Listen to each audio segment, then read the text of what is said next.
Hey everyone, it's Heather Cannon with Women in Rodeo, and I am so excited to be here with Jo Thacker. She is the big boss here at Silver Spurs Rodeo and only the second female. So I have a lady that's in leadership, and I'm quite excited. Jo, I wanted you to just take a second and tell everyone who you are and how you got involved.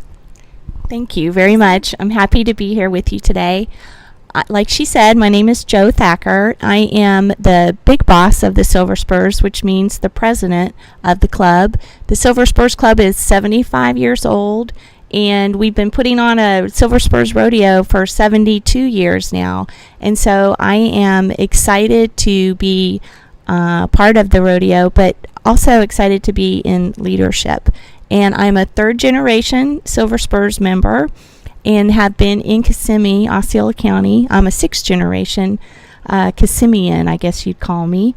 And so we've been involved in Spurs. My parents and my grandparents were both involved, and I pretty much grew up in the Spurs. I think it's quite impressive to see and speak with a woman who is so far in leadership in rodeo, and it's really a big deal. So what would you say to women who aspire to follow your footsteps and break into the leadership side of things? I think the most important thing that they can do is, when asked if they want to serve in leadership, they need to say yes. Because what I've seen along the years is a lot of women have said, I'll just stay in this committee and I'm comfortable doing that. What I think they should do is say, sure, I'll take on another challenge. I want to learn how to do that as well.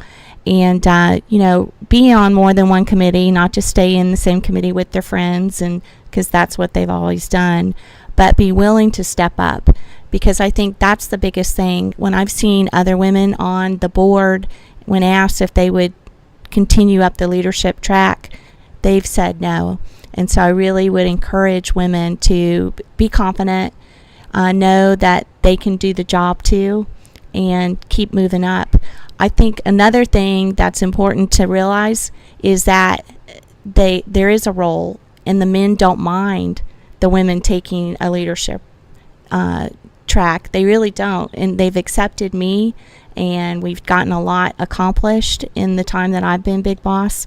And so I think it's more us being unwilling to take that next step, and not really the men. I think you're right. I think we get in our own head sometimes, and I really just think it's fear that holds us back as women. So I think it's great what you've accomplished. Speaking of accomplishments, what all have you done? What have you accomplished during your time as big boss? So far, we've tried to straighten out some of the corporate part of what we're doing. We've adopted new bylaws. We're looking at an investment policy and just trying to do some of the business side. We've also put every member, and we have a lot of members, on a committee. So everybody has a role and something to do. And that way they feel part of the group, and everybody gets to contribute. We also own a large tract of land in Kenansville, and so we don't just put on a rodeo, but we also have our livestock and our land to take care of, and our other activities. So everybody can do something that they like to do too. And I think it's important that everyone understands that this rodeo is run by volunteers. You literally have one employee, correct? That's it. And it's a nonprofit, and so your proceeds go back to the community. That's what we take most pride in, is being able to give back to the community. And so all of our proceeds, or most of our proceeds, go back into the community. We do scholarships for our students. So every year we also pick different charities. This year, last week, we honored Florida Hospital. They have a breast cancer foundation that we gave money to, and this weekend we will give money to Howard Phillips Center for Children and Families. And so it's fun to pick a charity and be able to give back. I think that's wonderful. That was something, when I learned that about you guys, it really stuck out to me. So I think that's great that you can do that.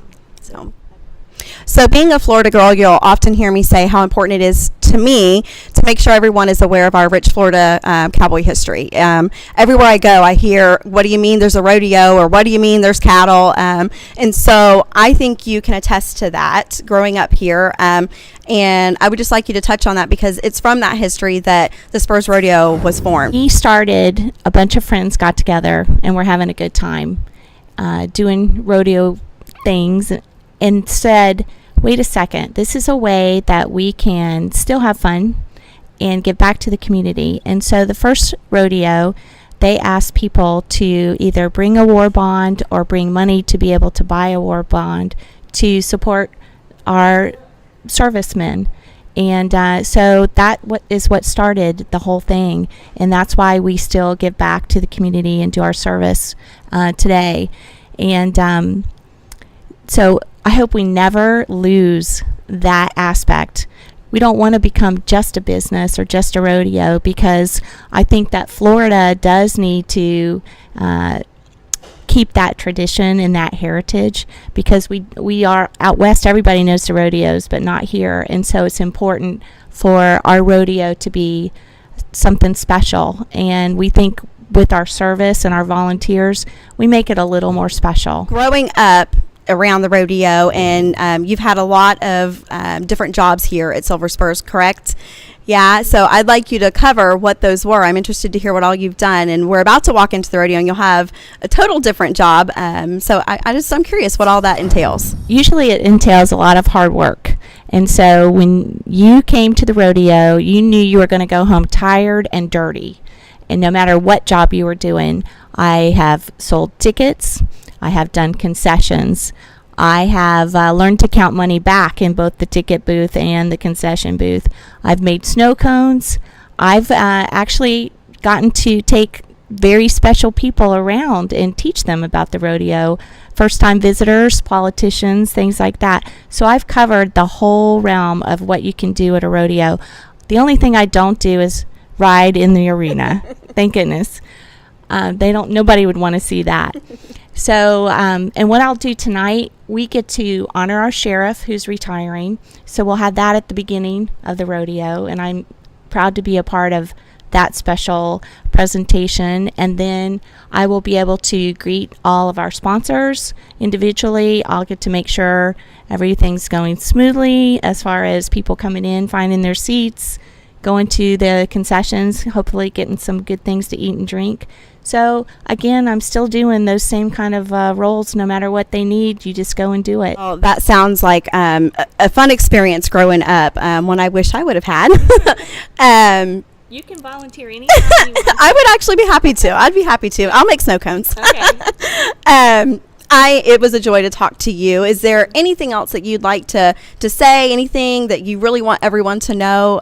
Final thoughts? And I'd just like to say thank you to you for being here and for putting the idea of rodeo and women out there, because I think that's wonderful and I appreciate it very much, and wish you the very best. Thank you. Well, thank you. And you made me cry on camera. And lastly, would you like to extend an invitation to the next rodeo coming up in June?